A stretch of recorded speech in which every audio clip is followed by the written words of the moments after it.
ప్రార్థన చేస్తే ఎంత కఠినమైన శ్రమైనా, ఎంత కఠినమైన వ్యక్తులైనా, ఎంత కఠినమైన ఇబ్బంది అయినా అది దేవుడు దాన్ని సులువుగా మార్చేస్తాడు. Praise the lord. ఎంత అద్భుతంగా దాన్ని సరి చేయగలుగుతాడంటే ప్రియులరా, ప్రార్థన ద్వారా విజయాన్ని పొందుకోవచ్చు.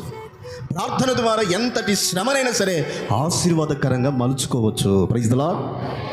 మేడగది మీద వాళ్ళు ప్రార్థించారు, పరిశుద్ధాత్మ శక్తిని పొందుకున్నారు, దేవుని యొక్క వాక్యాన్ని ప్రకటించారు, అనేక మంది కఠినమైన హృదయాలను మార్చారు. ఈరోజు మీకు ఒక సంగతి నేను తెలియజేస్తాను. మనకున్న కఠినమైన పరిస్థితులు ఏవైతే ఉన్నాయో వాటన్నిటిని మనం తొలగించుకోవాలి అనంటే ప్రార్థన ఒక్కటే మార్గం అని చెబుతున్నా. స్తోత్రం చెప్పండి గట్టిగా.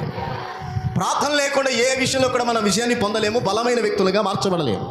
ఏమండి, యెరూషలేములో ఉన్నప్పుడు వారి యొక్క బలాన్ని పోగొట్టుకోలేదు. యెరూషలేములో ఏ బలమైతే ఉందో బబులోను దేశానికి వచ్చిన తర్వాత కూడా ఆ బలము అలానే ఉంది ఆ భక్తుల జీవితాల్లో. స్తోత్రం చెప్పండి గట్టిగా.